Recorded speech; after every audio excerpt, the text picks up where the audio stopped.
Welcome to the Education Marketing Leader podcast with Chris Raposo. If you're looking to dive into the latest industry insights, draw inspiration from education success stories, or just want to sharpen your marketing skills, you're in the right place. Here, we bring you a diverse range of voices from experts and leaders in the field, offering you a unique blend of professional development and practical strategies. Whether you want to understand your audience better, stay updated with the latest tech trends in marketing, or expand your professional network, we've got you covered.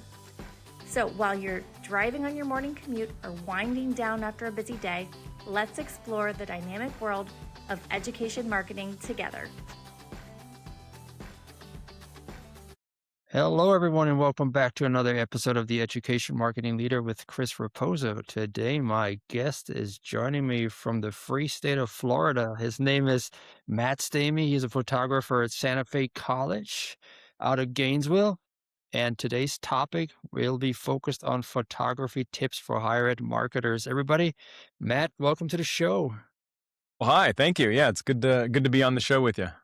Awesome, man. So a little fun story about Matt. I met him at the NCMPR National Conference in Washington, D.C. about a month ago or so. And we were running outside along the National Mall and we got to talking. And it turns out that we ran the same marathon in 2021. Yes, small world, to say the least. The fact that we both ran a marathon that only had about 100 people entered in little old Hawthorne, Florida, during COVID of all times, too. So. That's right. And Matt was the photographer at NCMPR. And since it is Community College Month, we figured we'll feature him on the podcast and just talk a little bit about photography, because there's a lot of teams that are short-staffed, community colleges and higher ed at large, that may need those skills if they don't have a dedicated photographer on their staff, and if they have to get some quick photos done for their marketing efforts. I think we're going to have a good episode and a couple of nuggets from Matt that he can share.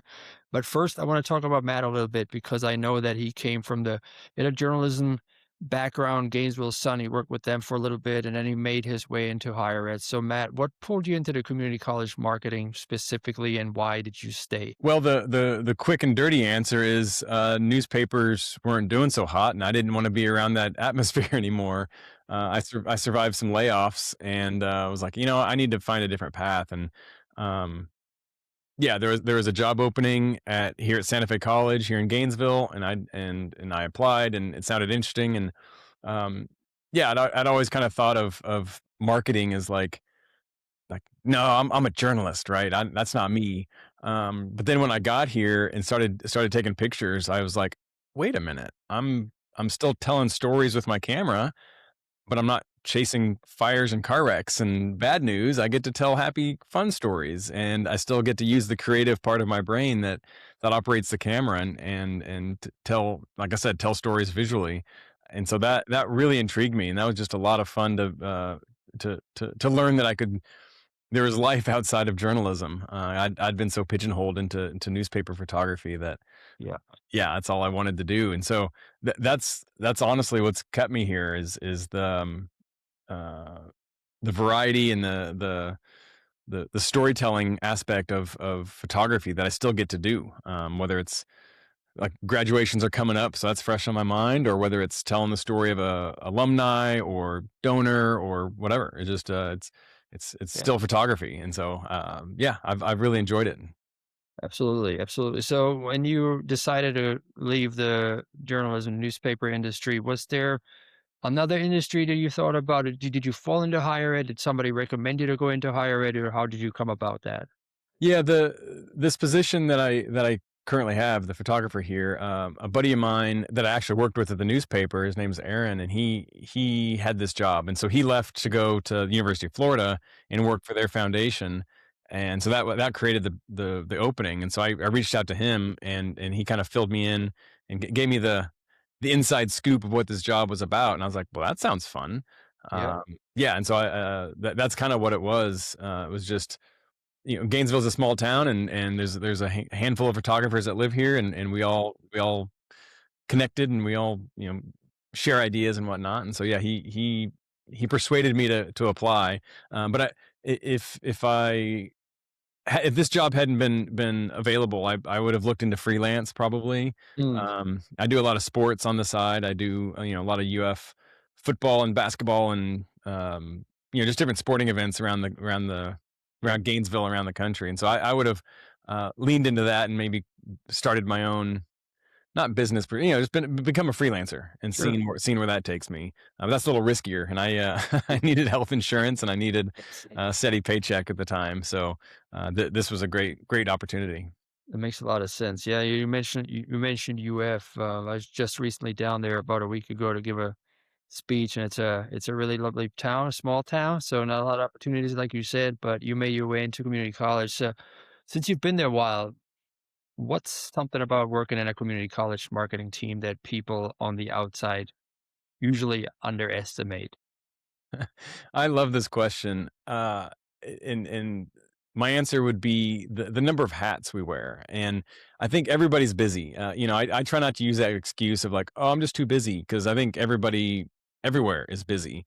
Hmm. Um, but what I think is unique about the community college aspect of my job is that, uh, we're a small staff, and we're a small, relatively small campus, and between faculty and staff. And so, yeah, we all have to do a lot of different jobs. I laugh about this all the time, is that for about 2 year period, thankfully not anymore, but for about 2 years, I was in charge of the school's mascot program. I And what do I know about being a mascot, or what do I know about managing a program? But I was scheduling events and finding students to be a mascot and coordinating that. I created a manual on how to put on and care for the mascot. And I'm like, I signed up to be a photographer, and now I'm like teaching people how to zip up and put on a big head. Um, so yeah, that was a unique change for me. But yeah, our baseball coach washes jerseys after games, and so you know that doesn't happen at big schools. You can imagine a head coach washing jerseys. So yeah, it's a lot of different hats here, and it's fun to be a Yeah, part of that. keeps it interesting for sure. What's your mascot?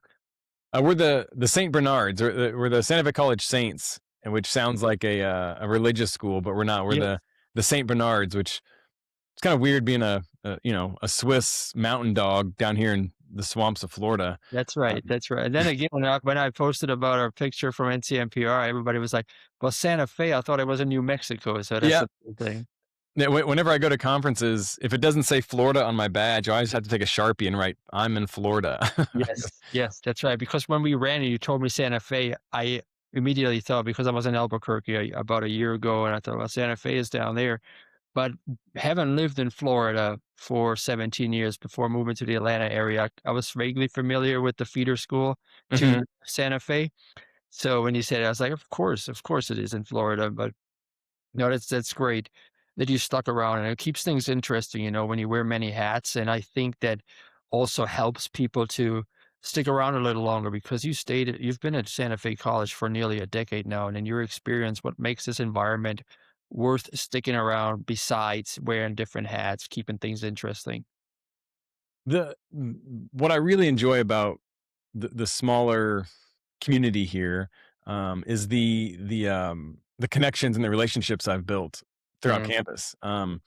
After 10 years, I can pretty much walk anywhere on campus and walk into a room, and they're like, "Stamey, what's up? yep, Hey, you here to take some pictures? You here to hang out? What do you need?" And I'm just and to me that's invaluable.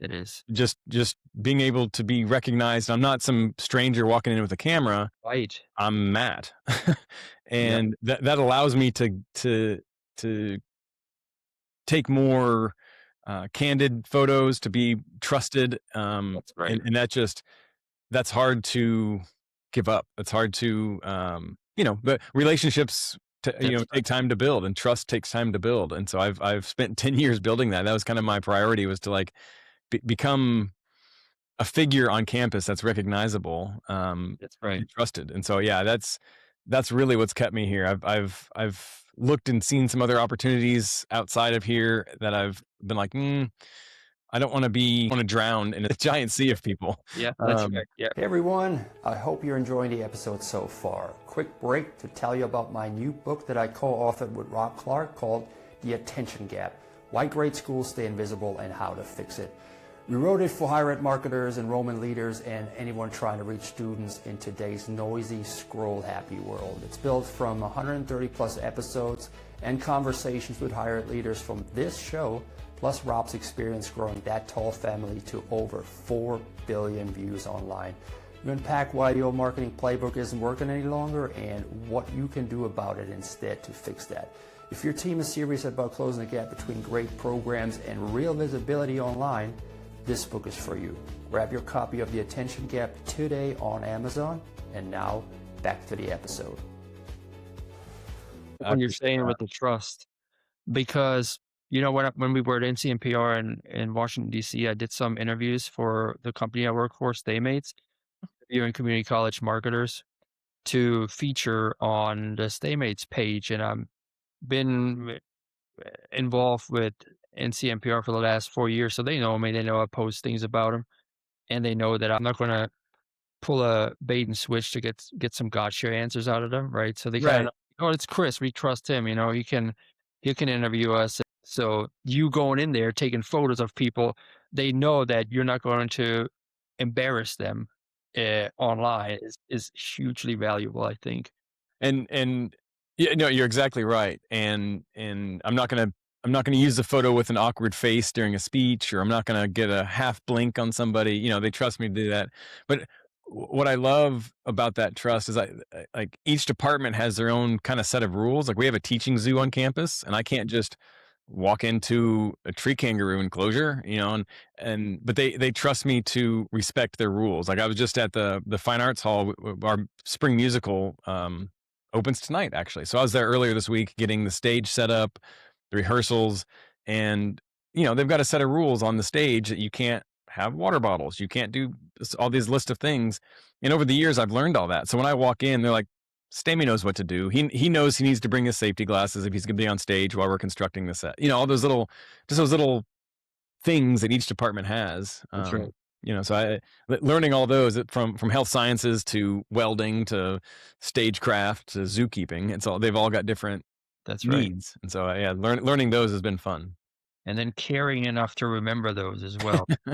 Well, yeah, because if I don't, then they don't invite me back to take pictures. Right. And so yeah, giving that trust gives me access. And so it's kind of selfish, but also I want that access. I want that trust. Yeah, you do want it as a journalist. You got to have that access, man. But Yeah. so a lot of marketers think a good photo just means high quality. In your world, what actually makes a photo effective, especially in higher education?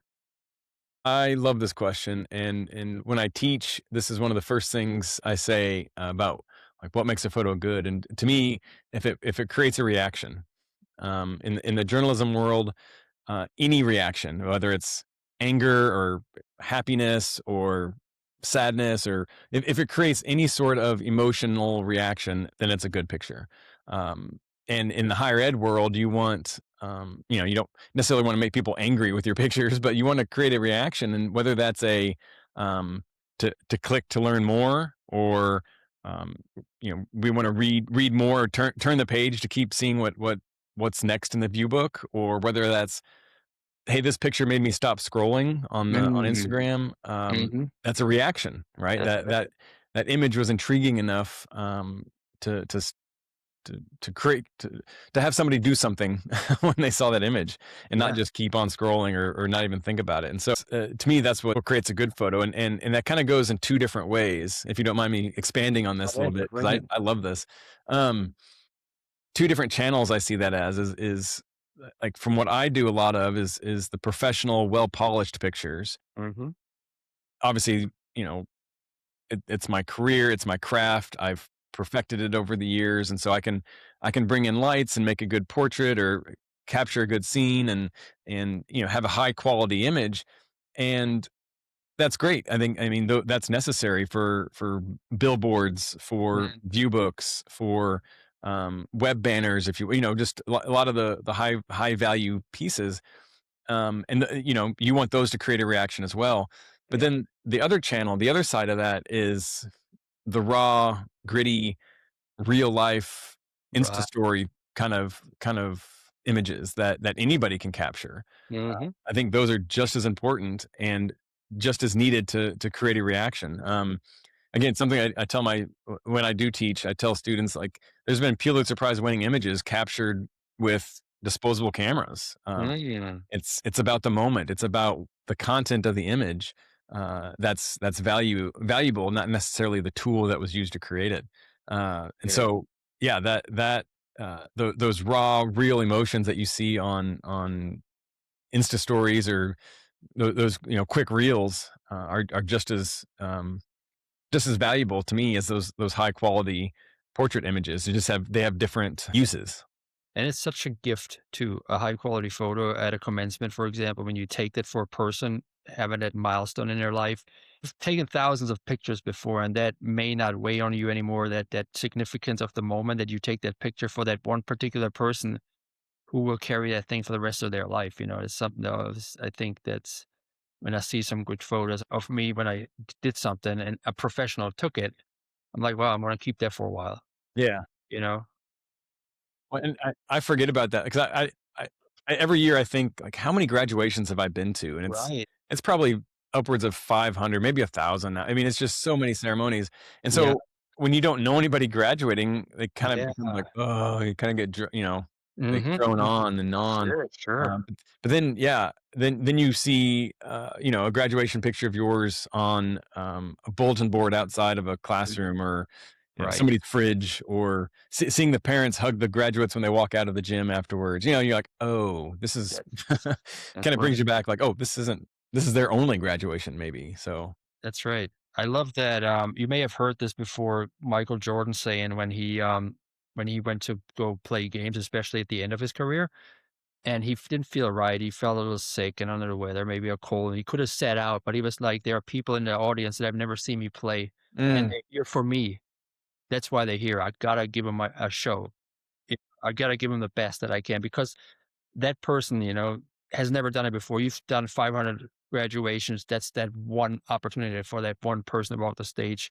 They may never do it again. I never done it before. So keeping that in perspective is really huge, I think, for anybody taking photographs. yeah, and, But and especially at community colleges, yeah, it could be the first college graduate. We have a lot of first in the family that's right. graduates here, and so yeah, it's super emotional and exciting to see these folks graduate. It is. It sure is, man. So talk about a little bit about non-professional photographers and the mistakes they make or Mm. potentially make when non-photographers are taking photos for marketing. What's the most common mistake you see right away? There's I thought about this. I could go. There's a lot of technical things, right? Aperture and focus and a lot of that. But really, what I see a lot, or I don't see a lot of, is patience, and and walking into a scene. Like, for example, we had an event. We call it the Oak Grove. It's kind of the quad, kind of central campus, and there's events out there all the time. And I see something posted, and I can tell that whoever posted that picture walked up, pulled out their phone, and were like, "Click," got a Mm, picture of it, and then moved on. And I was like, "You you didn't that doesn't show what is happening at the event. Have right. some patience." Like, Uh, and a practice I do is whenever I have a portrait or an event that I'm photographing, I kinda sit back and I watch and observe, and I, take a few breaths and see what the vibe is. Like, what's happening here? Like, what is this student doing?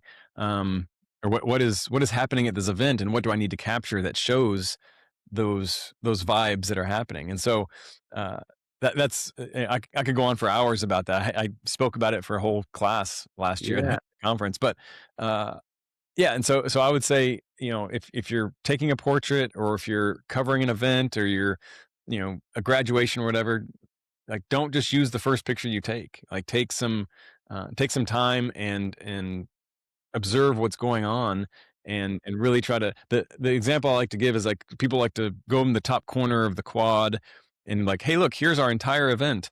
And we had a job fair last week, and it was just this really boring picture of all these tables. And I Hmm. was like, if you would have waited and watched, somebody might have shaken hands right in front of you. Yep. Or you could tell somebody, "Hey, go shake hands right in front of me." Or somebody with a briefcase could have walked by. So, take some time and be patient and wait for something to happen that really shows, the mood and the feeling of the event that you're photographing. Yeah, some of those legendary photographs from National Geographics that got awards. This photographer may have sat there in the wildlife and nature for hours on end, Mhm. waiting for that one particular moment where that perfect shot came in, and maybe he's Absolutely. taken 100 shots, you know, in the meantime, but he just remained there, sat there, and then the wait paid off. So let's say we have somebody here that's listening in, doesn't have a professional photographer on staff, or they need something real quick, like a couple of pictures. You know, if somebody with zero photography background needs a photo for their marketing, what are 2 to 3 simple things they can do immediately to improve their skill? Uh, Great question, 'cause again, we all wear a lot of hats, and so a lot of times folks are given a cell phone and or whatever to take a picture. First thing I would say is basic photography techniques. The easiest one is rule of thirds and understanding composition. And the easy way to remember that is don't put your subject right in the middle of the frame. Like put them off to the side. And so in any sort of just general basic uh, photo 101 composition can really enhance. I teach day one of my photo class. I teach rule of thirds and just how to compose an image, and I say, you know, if that's all you take from this class, your photos will instantly be better just by recomposing an image.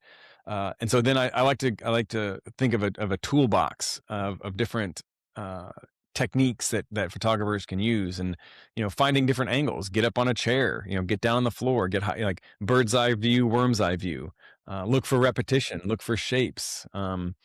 And just understanding have a basic understanding of where the light is coming from. When you're taking somebody's picture, look at their face. I always tell subjects, I'm like, Sorry that I'm staring awkwardly at your face, but I got to see how the shadows fall. Mm, Are your eyes in shadows? You know, is it noon and you've got harsh light coming down? Let's stick you under a tree and maybe get you in some shade. yeah.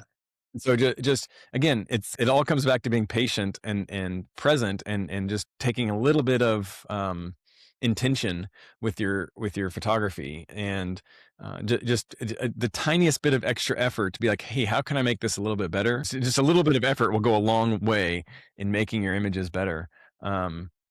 But aside from the technical side of things and just understanding, you know, basic photography and being comfortable with your tool, whether that's your cell phone. We just bought Google Pixels for our social team, and I told them to go just go video and photo some flowers or buildings or clouds just to get use of understanding of how to use your tool. Right. Um, but the other big one that I always stress is moments and recognizing that Mm, moments are what create the reaction. If you take a group photo, the people in that photo might be like, "Hey, this is me in that photo," but yeah. people looking at that photo on the flyer or whatever are gonna be like, "I don't there's no reaction to a group photo." Right.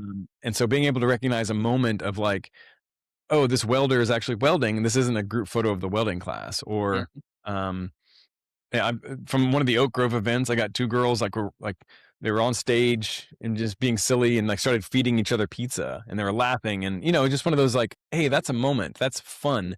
That's gonna that's right. create a reaction." And so, understanding the basic photography, but then also recognizing, "Hey, I need to get the high five, or I need to get that handshake, or I need to get that laugh," because that's what people connect with are That's the moments, and that's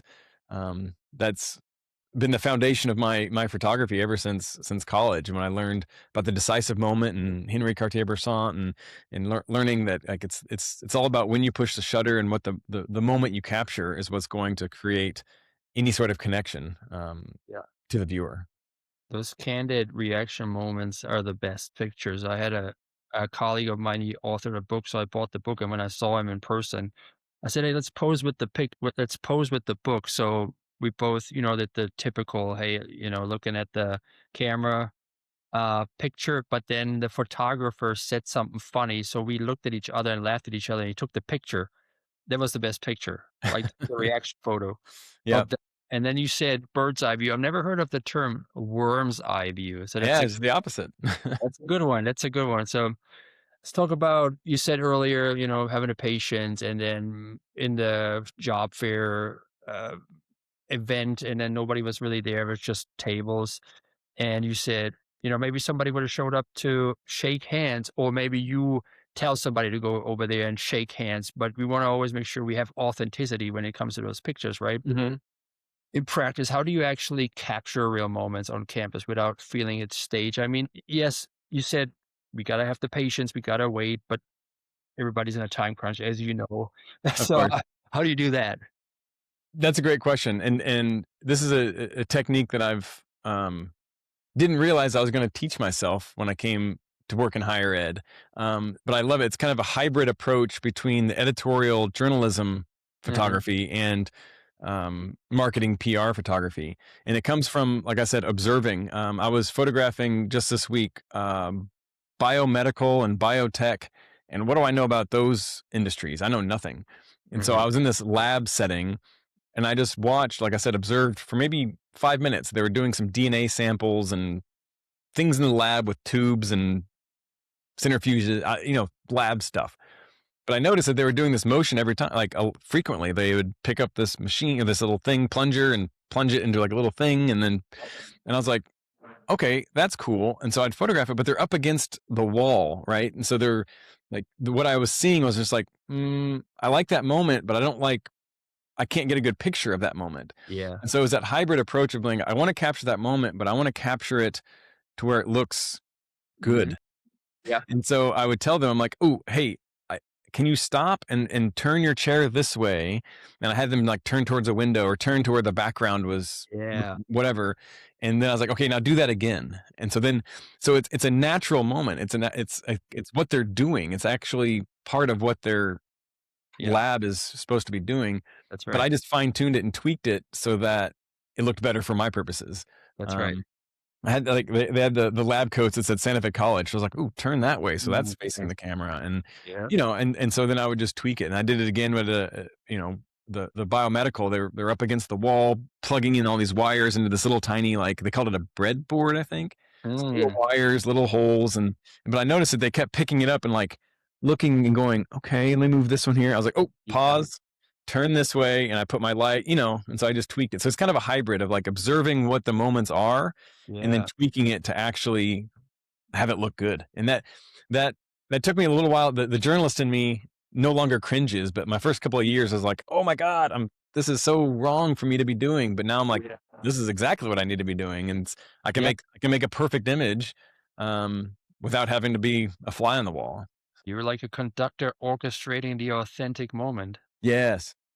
So talk about gear, a lot of people, they may not be able to afford this expensive, high quality camera, especially when you're like a regular marketer who's just on campus trying to get a photo Hmm. taken of a moment on campus for your marketing efforts, maybe social media. Let's keep it that way because you don't need well polished stuff for social media, but you may need a picture of a student or a couple of students. So, how much does gear actually matter? Can marketers with an iPhone realistically compete with someone using professional equipment? 100%. 100% they can. The trying to think where I heard this, but the quote that we like to say as photographers is the best camera is the one that you have on you. Like if you don't have a camera, you can't capture anything.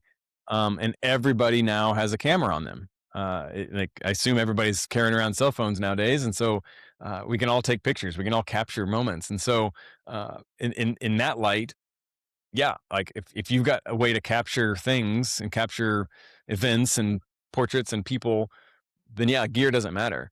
Right. And you can make the argument that like, yeah, my 50 megapixel Canon R5 with my external lights obviously is going to be higher quality. There's more flexibility in the file. I can pull out the shadows. I can it's a raw image, so I can really dial in when I get it into Lightroom.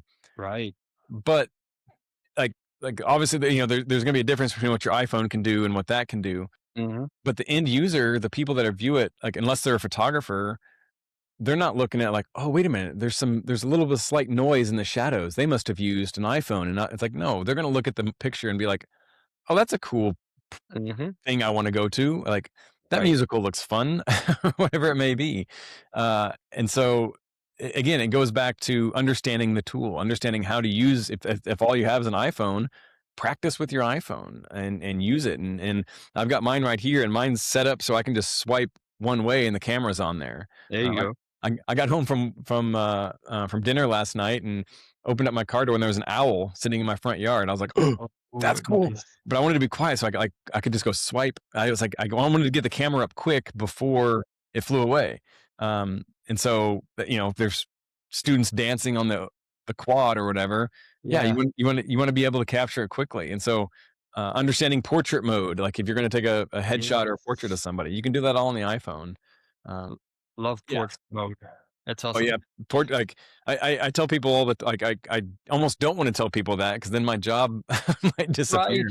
Right. Right. And, No, but it's a good suggestion because I just tried on my phone the swipe right, and it does get straight to my phone. And I have a Mhm. lot of deer walking around in my backyard from time to time, and I always want to take a picture of them because they're just incredible creatures Yeah, around just in my backyard. So I always take pictures of them, but they're never really good because they hear everything. I right, think they hear you through the window. If you like if I move the shutters, if I move the shutters, they can hear that. They look right up. right. Like what's that? Yeah, exactly, exactly. But you talked about trust earlier, Hmm. which is very important. But how do you make people feel comfortable enough to get great shots from you if you don't have that trust built with them yet? I learned this lesson in newspapers. I was down in New Orleans for Hurricane Katrina. I was living down there at the time, and I spent a lot of time in shelters. A lot of New Orleans residents had to be evacuated, obviously, and they were living in gymnasiums or church basements or wherever they could find Yeah. space, wherever they got evacuated to. And I found that if I needed to document that, like as part of my job, I wanted to show this part of the story. And I found that if I walked into this gymnasium full of evacuees with my camera and was like click click click click, I Yeah. it was it was bad. Nope. No one got mad at me, but I didn't get anything. And then so the next day I literally just left my cameras in my car and I walked in and I sat down next to a woman and was chatting with her, and she and her son were sitting there, and you know they just lost their home. It was a pretty emotional time, and so I listened to their story and I talked to her, and um, I identified who I was, obviously. But then Yeah. then the next day I went back and I had my camera, and she's like, Matt, hey, my son and I are playing cards here in the gym. You want to take some pictures? I was like, yeah, absolutely. Nice. Nice. Um, and so, that's a kind of an extreme example, obviously, because Katrina is a big event, but I do that with my headshots all the time. I can tell when somebody's nervous. I've never met them. They come in for a headshot, Yeah. and they're in the studio and there's lights and Right. there's random guy. And so before they even step in front of the camera, I was like, hey, how's your day been? Got any Mhm. weekend plans? And like just simple chit chat. That's right. And it's all part of the strategy of getting them comfortable. And I'll take a few pictures, and the first couple are always really like I show it to them and they're like, Yeah.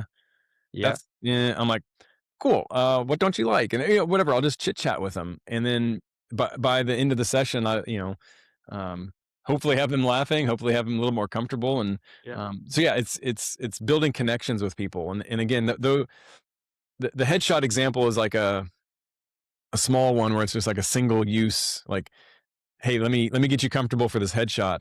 Um, but I also take that approach over time where like we just had a big spring arts festival last weekend. It's a 2-day festival, 150 artists, whole community comes to town or comes to campus. It's a big thing.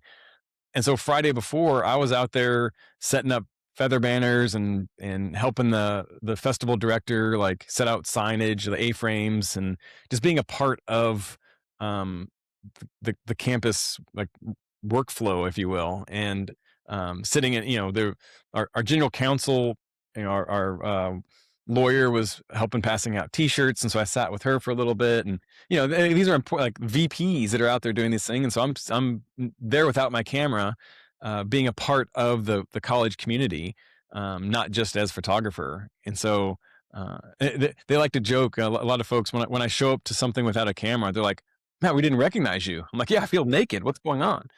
Um, Yes. Yes. so but I try to do that. I try to show up as Matt, Yeah. the Santa Fe College nice guy, whatever. Right. And that way, when I do show up with the camera, people are Right. like, oh yeah, that's just Matt. Without an agenda. You show up without an agenda sometimes, build that trust. It's not like every time I see Matt, I'm gonna have to he wants something from me. Exactly. But putting people at ease is such an important skill to have. I do that with my podcast as well. When before we had our show, I send you the questions so you would feel Hmm. comfortable with. It's like, okay, here's what we're gonna do. Having a preparation at first puts people at ease, and then when you start the show, you're like, hey, listen, it's gonna be a comfortable conversation as if we were at dinner somewhere, and if there's anything I need to cut out, just let me know. And I feel it all the time. I see it at the beginning. People a little bit um, nervous, and then it just melts away. And at the end of the conversation, it's just like, oh, I forgot we recorded. So it's half of the effort, really, to getting something good out of people in a creative space. Absolutely. And the another thing I like to do is show an interest in whatever Hmm. program it is that I'm photographing, and Right. and learn about what they're doing, because I'm not, like I said, I'm not a welder or a plumber or a Yeah. zoo a zooey, as we call them. But the example I like to give is we have a dance program, and what do I know about dancing? I don't dance at all. But I do a couple of big dance photo shoots every year where I have to take their portrait to promote the big show that they have coming up. And so what I started doing is I go to their practices, because they rehearse all, and it's a class, so they rehearse 3 times a week, Monday, Wednesday, Friday. And so I'd go sit in on their class, and I'd take some pictures, of course. But what I was doing, I was like, oh, that move, okay, I need to capture this point of that move. And so I would learn the jumps and the kicks and the spins, and learning what it is that these dancers are trying to show in the photos. So then when Yeah. it came time for the big photo shoot, they're like, hey, Matt's invested some time and interest in us, and he understands what we're looking for. Right. And so I do that all the time. Like I can't remember what it was, whether it was chemistry or some sciencey thing, and I was like, I don't know what you're doing. Like, explain this reaction, explain what you're doing And so I can accurately reflect it. Cause I don't want to put something on the cover of the brochure yeah. that someone's going to be like, oh, that's how Santa Fe does it. That's not right. you know? Right. And so Right. I learn what they're doing so I can accurately portray it. And I think that helps build a lot of the trust. So like, oh, Matt's showing an actual interest in what we do. And Yeah. I'm generally interested, but it's also because I want to make a better picture. So. Absolutely. You don't know what you don't know, and the subject matter expert should probably tell you that if something doesn't look right on the brochure, because somebody who's considering that particular program, they probably know more about it than you do. You want to make sure it positively reflects the institution. But as we land this plane, and this may be a broad question, but if a college could only get one type of photo right across their entire website or social media page, what would it be and why? What have you seen that speaks to your colleagues where they said, "Yeah, that's the kind of picture I want on my site"? Well, I'm gonna cheat and say which one not to do, and that's group Okay. photos, which I mentioned earlier. It's like, no group photos. Okay.